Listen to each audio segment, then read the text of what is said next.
Hey, my name is Clarissa Gibson. I am the Executive Director for Owner Nonprofit, and I am on a mission to share about business ownership, the highs and the lows. Aaron and I just got done talking about really all things business, from grieving the losses to celebrating the wins. Do not disturb your body. Do not disturb on your phone. I mean, we dig into it. So stay tuned, check it out, and let us know how you like it. Okay, so you're a tour manager. I am. Which is the coolest business owner, I guess, genre that I've known. My first question is, what does a normal day look like for you? Like, I mean, you're probably on the phone a lot. You're probably putting out a lot of fires. But just walk me through what it looks like from waiting on a gig to having one or maybe multiple or something like that. Yep. Tell me about it. Yep. So I am self-employed. I've been self-employed now for about 8 years. All of the work that I've gotten as a tour manager has really been through word of mouth. And so a typical day for me looks like a lot of waiting. It's a lot of waiting for the phone to ring, and, putting myself out there to potential clients who I may be connected to but may not have worked with before. But in the meantime, I spend a lot of my time doing research, listening to music to see what artists are popping and what songs are, doing numbers, and figuring out like what's next in the industry. So I spend a lot of my time researching and investigating, what's happening. If I'm booked for a tour, my days are stacked. Yeah, that's the fun part, right? Launching actually one of the most unique situations that I found myself in was a couple of years ago. I just accepted a gig to work with a client. I got the call on a Saturday. My flight was booked the next day on Sunday. Monday morning, I was in LA to load in rehearsals. Tuesday, the client was in rehearsal. And we rehearsed that entire week. And then we had about 5 days off, and then the tour started. So normally we have months to prepare and launch a tour. Right. I say we, meaning me and the vendors that I work with, and some of the staffers that I work with, and the artists and their team. Yeah. But we launched an entire tour in a week. And that seemed impossible, but we got it done. I mean, that's like business though. I mean, usually like you get this bright idea, and then for you it's a client, right? And they have crazy ideas, and they're like, would you like to come with me on my crazy idea? And the answer is going to be yes. Yes, but we do that as business owners too. Like if you have ever needed help, you're going to be like, listen, I got to do this thing in like 2 weeks. So if you want to come with me, great. And if not, then you go do your own thing. But this is going to be a crazy train. Absolutely. And it was. There were a lot of sleepless nights during that time. Because like I said, we normally have months to prepare. And there's so many details that have to be managed. Yes. When you're launching a tour, and a lot of it takes time. Thankfully, I have, relationships with vendors that, once I reach out to them and say, hey, I'm in a bind, I need this in 24 hours. Right. They'll, prioritize me and get me to the front of the line. And of course, a lot of times that comes with a cost. That's right. You know what I mean? Yep. But we did what we had to do, and we got it done. We're not talking like up and coming artists either. Like we're talking about big time people who have been around a long time, and it's the real deal, like this is not a hobby for you. Right. This is your literal business. Absolutely. So when you're in the grind of all of that, who takes care of you? Like how do you like grind and then go home? And I mean, you have to feel a little isolated, and it's such a unique genre of work that like normal people can't relate to you and the level of stress that you hold. Yeah. Most of the relationships that I've built personally in my life was exposed as a result of my touring existence, if that makes any sense. So I have actually lost some friends who weren't able to show up for me in the way that I needed. Yeah. And that inadvertently taught me that there is no one really to catch me. And so I have developed as healthy of a habit as I can that looks like me just completely isolating myself. Yeah. If my friends who haven't seen me working don't understand the weight that I carry as a tour manager. Right. But once they've come to a show and they see, how everybody's coming to my office to ask me questions and to solve their problems and to put out all the fires. Mm-hmm. And they see how much energy it takes in order to be able to do it with a smile, without having an That's attitude, right. being kind. And Yeah. once they see that, then it's like they understand it. So that has created a new space in certain friendships that have allowed for me to, if I need to, fall apart, as it were, if I need to vent or Mm-hmm. just process, there, I can count on one hand the people that I can call who would actually understand and who will give me solid advice, or whether I need advice or not, if they'll just be there to, That's right. Even just to let me. listen. Mhm. Yeah. So I depend on the few friends that I have to do that. But otherwise, I isolate. When I get off tour, I'm in the house. Yeah. I don't cook for myself, and I love to cook, but I don't cook for myself. Right. You're exhausted. I'm wiped. Yeah. And I don't talk on the phone. My phone stays on do not disturb. I don't have energy to talk to anybody. I'm all peopled out. Yeah. All my energy is, I have to, revive and restore my energy. And actually, my cousin is a captain with an airline, and actually took a page out of his book, because, when you're a captain of a plane, you're responsible for all of the lives that's on that plane. Yeah. And so when he comes home from work, he has a wife and kids. And when he comes home from a route, it got to the point where he had to tell his wife, like, babe, I just need a minute. Wow. I know that there are things that you want me to do and that we have to do. And, I know the boys want X, Y, and Z, but I just need a minute. Just let me get myself together. Let me separate the energy that I had to carry while I was flying the plane and while I'm working. Wow. Let me transition from that into being home, to being your husband, to being the boy's father. And Wow. I took that page out of his book, and Yes. I give myself that space. Yes. And to you don't make just- any excuses for that. That's a part of the work that you signed up for. It is. That's so interesting if you think about it, because it's like, we usually just think that we have to go and like turn it on, and then we can shut off for a second and then go right back. But those big moments, even celebrations, losses, the grief, navigating, Absolutely. like, why don't we stop and say, no, like, no one gets me right now. Literally no one. There's a time for the family and all of that. But if you're booked, add a couple of days extra to be booked so that you can turn off. And I need that. I've learned that I That's need that. interesting. One tour that I finished, I was so depleted.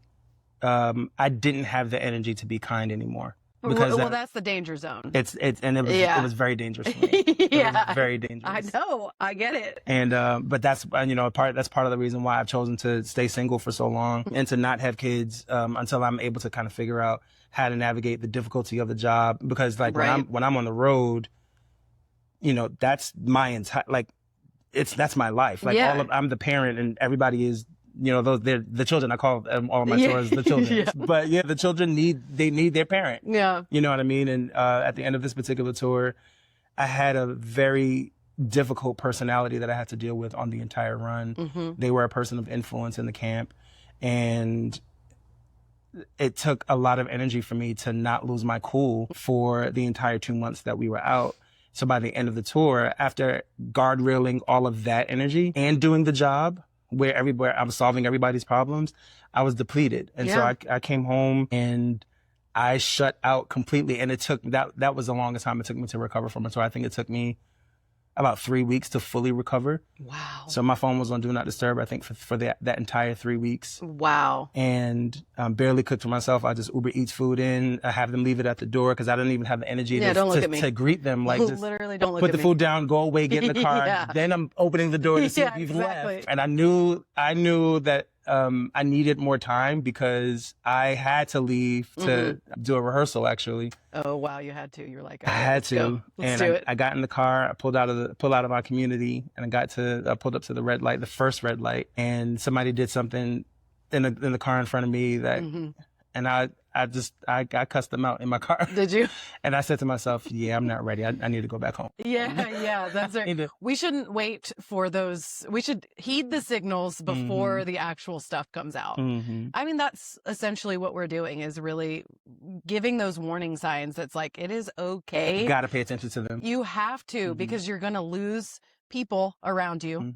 You're not going to be a great leader. No one's going to want to work for you. Absolutely. If you can't figure out how to temper yourself, it's your business. Absolutely. Right? Nobody's going to do that for you. Absolutely. So- And what's important to me is making sure that I build a reputation where people know that they can Right. expect to be respected Hello. by me. Yes. They can expect to be treated like a human being. I loathe making people feel small. It is never my intention to make anyone feel small, because I've been made to feel small, and I hated the way that made me feel. That's right. And so I'm very intentional about doing that. And sometimes, and I actually start all of my tours, I tell people, I'm like, listen, I am from New York. My mother is from Jamaica. Like, we have a reputation for being very direct, very blunt, very honest. Yep. Sometimes you may get that response from me, but know in advance that I don't mean to be curt with you.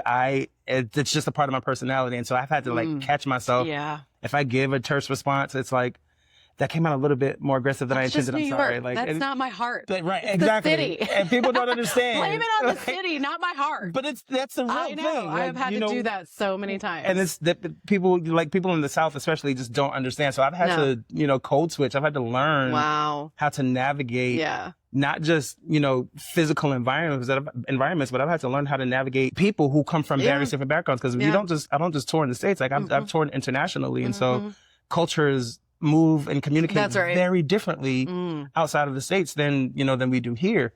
So that's an asset that I've learned. But there's so many different nuances to being self-employed and wanting to make sure that I'm putting myself in a position to earn more business, to earn the trust of my clients, and to have a good reputation and to have a good name.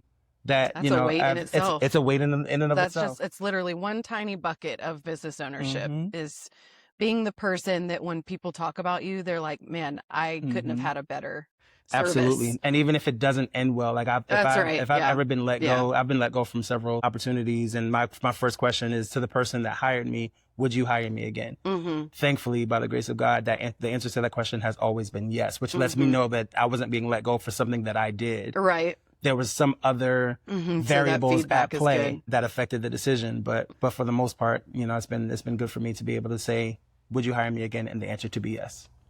So that we go through this as owners, because when you get a client, sometimes they don't work out, right? Sometimes deals don't work out. Sometimes you sign something on the dotted line, but that still doesn't work. And that's something too, where it's like, I have no one to talk to about the grief that I'm feeling about this. God, yeah. And it's like, I need to make an exercise about this for real, because there is a grief that we have to hold in order to be able to function that next week. And it's like, what does that even look like? Are you just like, you coddle yourself and tell yourself that you're going to be okay and that it's not my fault. It's not your fault. Maybe it was your fault. Maybe some of it was, and you have to sit with that. Yeah. Maybe it wasn't, and you have to sit with that. What do you have? I call my therapist. Yes. Okay, that's good. I found a therapist who has a unique specialty in clients who deal with high profile situations. Okay, yeah.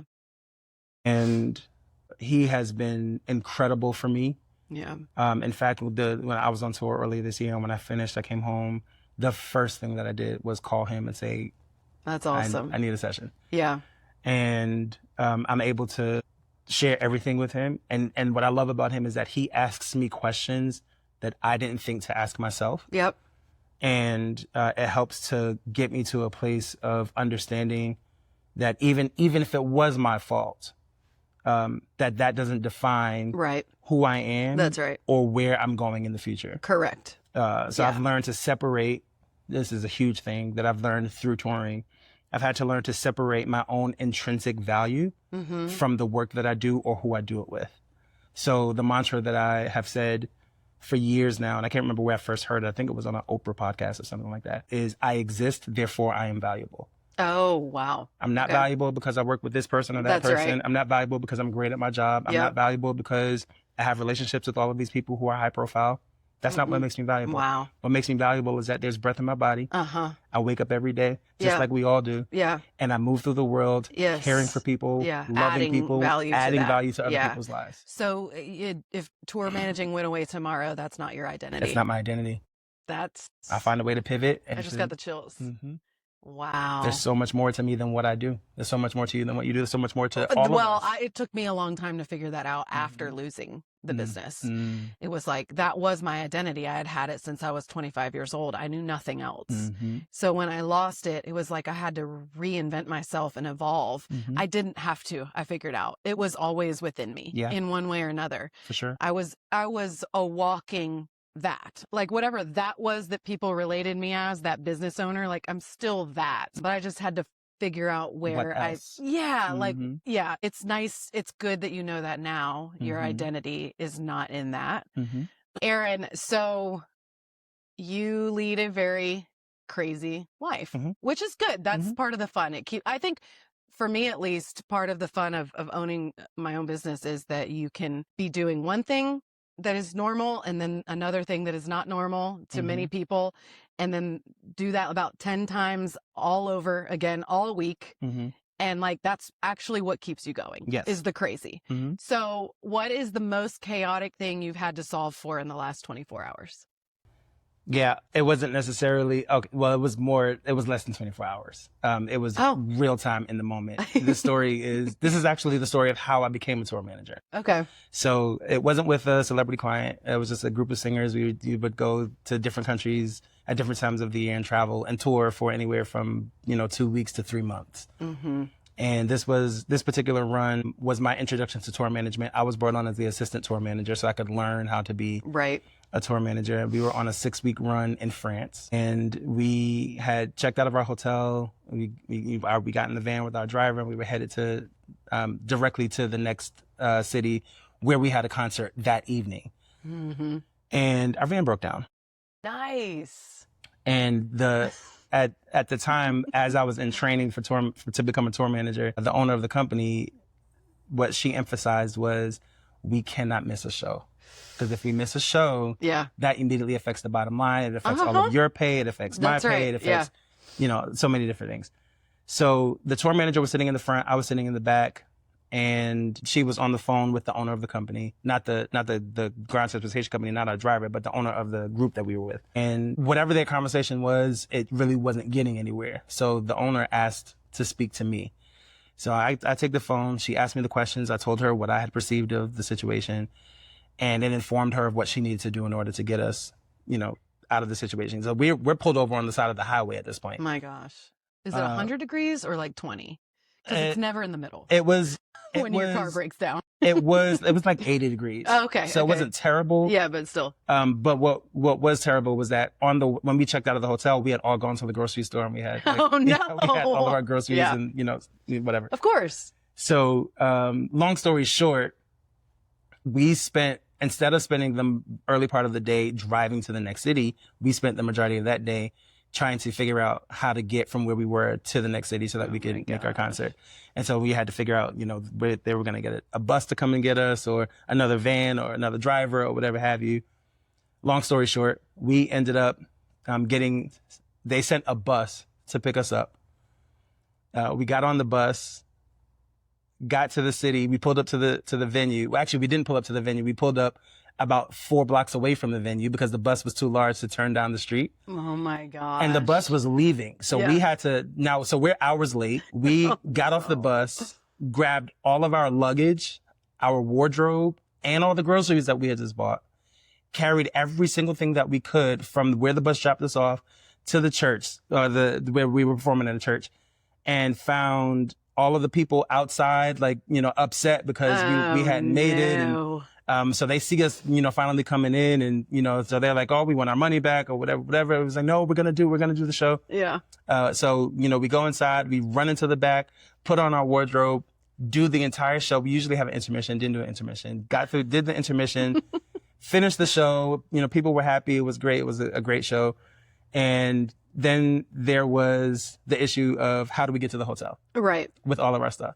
So now I'm having to figure out how we can leverage the people at the concert to help us get from our venue, from the venue to the hotel. Right. Furthermore, we had to figure out how we were going to get from the hotel. The next day, we had to take a ferry to the next show. So, and there's no way to get to this island except for by ferry. Oh my gosh. So all of those complications are happening, and it's up to me essentially to be troubleshooting, to figure out, like, I've got to figure out a way to. Wow. And so I was just thinking quickly on my feet, and I was like, okay, well, we got a ride. We got rides from the venue to the hotel. We got in the hotel, and I'm on the phone all night trying to figure out what we're going to do. And we sorted out ground transportation to get us from the hotel to the ferry. It just so happened to be a hotel next to the ferry stop. So I got us a room at the hotel for us to put all of our things in. Just one room for us to put all of our luggage in. I'm literally tired. We carried what we could carry, got on the ferry, went to the other hotels across on the island, did that show, slept on the island, got on the ferry the next day, came back, went to the hotel that we rented to hold all of our stuff, got all of our stuff. And by that time, we finally had a new vehicle to take us for the rest of the tour. Oh my word. It was that experience though that taught me what a tour manager was. Yeah. And it was also navigating that experience that taught me that this is work that I'm called to do. Wow. And so by the next tour, which was a 3-month run in Germany, I'd been through the worst. I was going to say, yeah, it's like the worst that comes up, you've already navigated. Mm-hmm. So they were, all of my friends on that tour were like, dude, I don't know if you know this, but this is what you're supposed to be doing. Wow. And that was when I decided to start my business then, and that was in 2014. Oh my gosh, that's beautiful. Yeah. The chaos. Beautiful you love chaos. It. I know. I get it. You Beautiful love it. chaos. Wow. I wish I would have done better at this, but I wasn't good at being two different people. Mm-hmm. Like I wasn't good at being a business owner and in the chaos all the time, Mm-hmm. and then going home and then like not letting it be chaotic, you know? So there was a season of my life where I brought it all. I didn't think I was, but I couldn't tell until I was really essentially made to look in the mirror. I wasn't good at doing both of at separating myself really. I don't know if I thought maybe I thought that was a character flaw. Maybe I was like, well, I can't be two different people. I got to be the same person all the time. Like that's what makes me consistent. That could have been a lie. So who is the Erin that is on tour and who is the Erin that is at home? When I'm home, it's just me. So I have my problems. I have, things that I need to deal with, but there's nobody there that I have to really consider. So when I'm home, I get to take care of Erin. Yeah. Which for a long time was not a thing. I didn't know how to put myself on my to-do list, which is, if I had to share advice with other business owners, Mm-hmm. I would say put yourself on your to-do list, because there's a million things that we have to do every hour of every single day. Mm-hmm. And if we don't put ourselves on that list of things that we have to take care of, then we're going to burn out. It's so true. You know what I mean? And so I have learned to carve out space. It's only been recently where I've allowed myself the space to figure out what I like to do that's not influenced by anybody else's preferences. Mm-hmm. And, I tend to have expensive taste. So I like to travel a certain way and like stay in really nice hotels and whatnot. But when that's not an option, what do I do? Mm-hmm. And so recently I picked up pickleball and I fell in love with pickleball. Isn't and I'm that like, awesome? It gives me so much joy to get out there. I bought some rackets and some balls, and it gives me so much joy to play. I went roller skating I haven't been roller skating in over 10 years. Wow. You know what I mean? And so, but what I enjoy the most is, sharing space with friends, like having friends over, doing game nights, and just, not having to, but even that can be a caveat. My friends get on me, my true friends who know, they will, like the last game night I hosted for a tour, I invited the tour over to my house, and I had my assistant who was there with me, and I was working, hosting, because it was at my house. And it got to the point where they were just like, dude, sit down. Like, wow, we got it. Like, yeah, I mean? enjoy yourself. And I did. I was able to. And, I went to bed not having cleaned up, and just knowing that in the morning I was going to have to get up and clean up. But when I got up, my brother and my assistant had taken care of everything. And I was just like, they showed you love back. And they have no idea to this day how much energy that gave me. Oh. Just to be able to, because they know how I am. They know I keep a very clean house. They know like I'm very particular about my things. Like there are things that they make fun of me for. Sure. And they were able to, they did everything. They cleaned up, they washed all the dishes and put everything away. And when I came downstairs, I was shocked because I didn't expect it to happen. So yeah, there's being able to have that space now that I've carved out for myself Mm-hmm. has made a huge difference in how I show up when I'm on the road, and even how I show up for myself when I'm not. But you know, when I'm on the road, Yeah. I'm the parent. You're just making Everybody sure else's everyone's needs buckled up. supersedes mine Yeah. to an extent. Sure. You know, in touring, as a tour manager, that is to some extent true, where everybody's needs tends to supersede your own. Yeah. And a lot of tour managers ultimately become bitter and angry and worn Yeah. as a result of that. I don't want to become that way. Mm-hmm. So I've had to be very intentional about figuring out ways to put gas in my tank, figuring out ways to energize myself so that I can not be so depleted. Right. And just doing things that take care of me. One of those things looks like at a certain time of night, I'm going to put my phone on Do Not Disturb. That is unheard of for tour managers. Really? Because tour managers have to be available 24/7.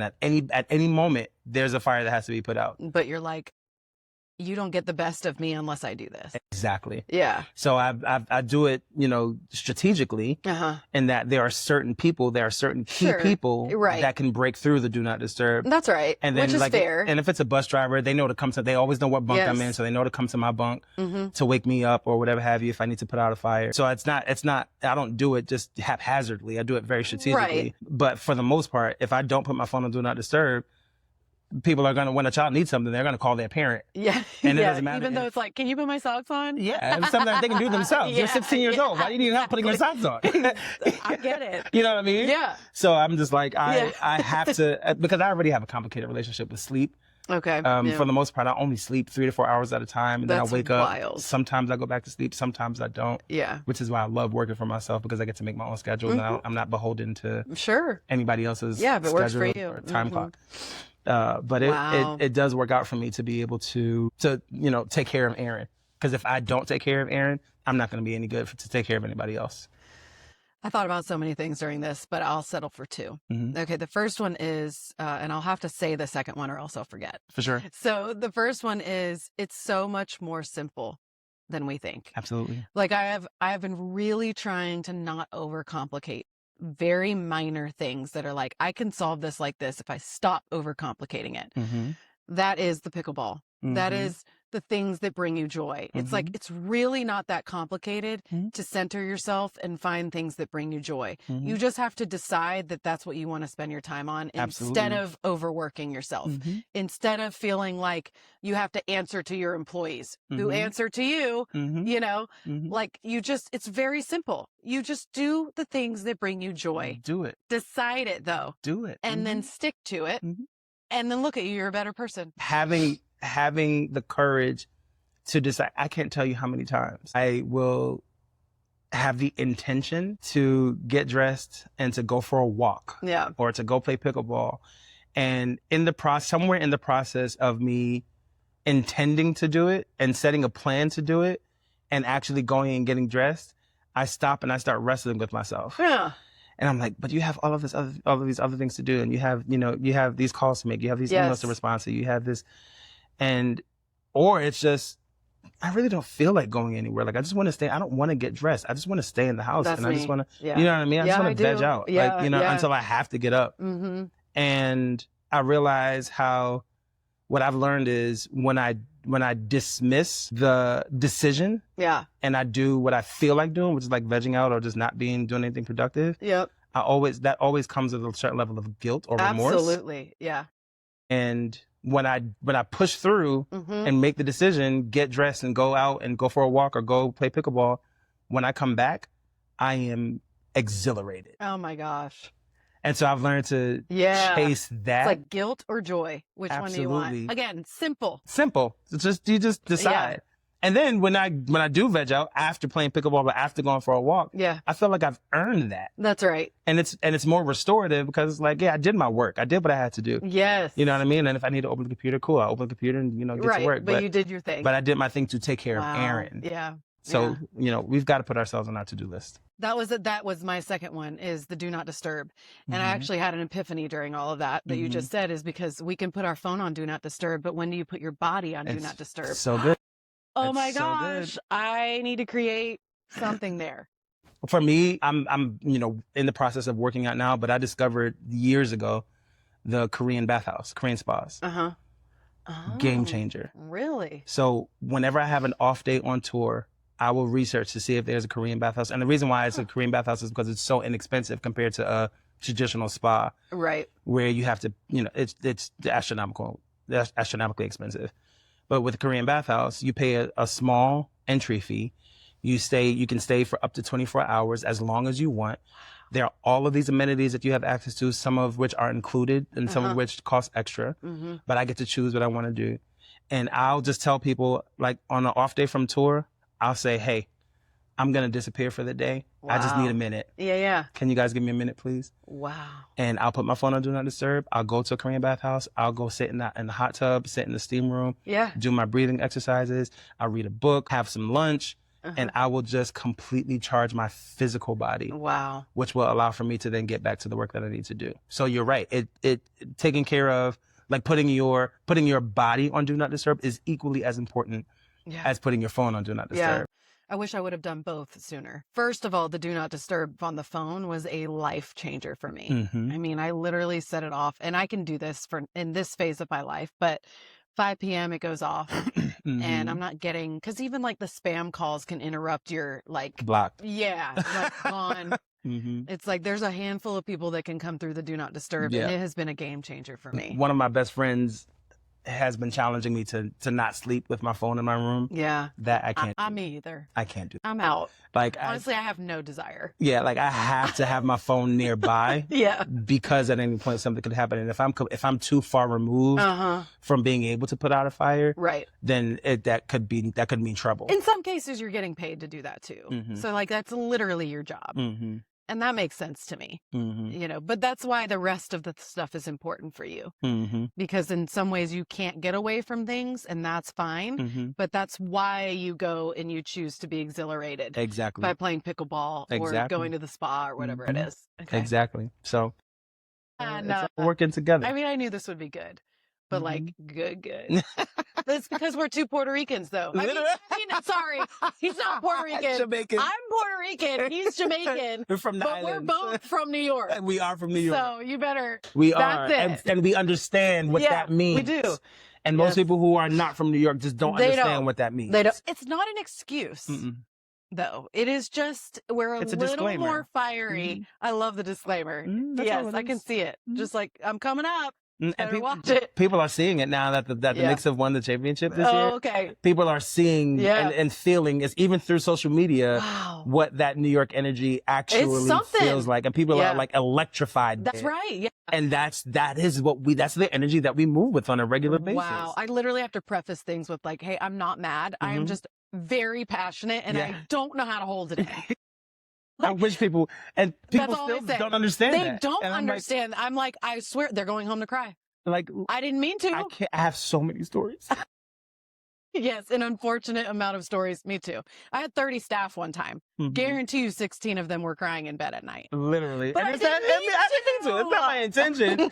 That's why I've had to learn how to code switch. Yes. I've had to learn how to quiet the New Yorker and to be, especially because of my size. Like I'm larger, so people, they hear aggressive. They think it's like they see my size and it's just like and I'm like no. So that is why I intentionally speak usually with a softer tone, with a softer approach, because I'm trying to make sure that people know that I am approachable, that I am you can come to me, you can because as a tour manager, I'm everything to everyone. I'm the boss, I'm HR, I'm the best friend, I'm the therapist, I'm the parent, I'm all of the things. I am who I need to be in order to make sure that the people that I'm taking care of on the road feel safe, seen, and secure. And if you think about it, if you're a parent, parents have a level of grace for their children. Absolutely. And that's another thing. There's like a grace and a gentleness that I've had to learn. But it's not always reciprocated. That's true. Children don't necessarily know how to have grace for their parents. And that's very true, so but you still have to give it. The children on tour don't know how to have grace for me. Yeah. But I have to have grace for them. Yeah. So it's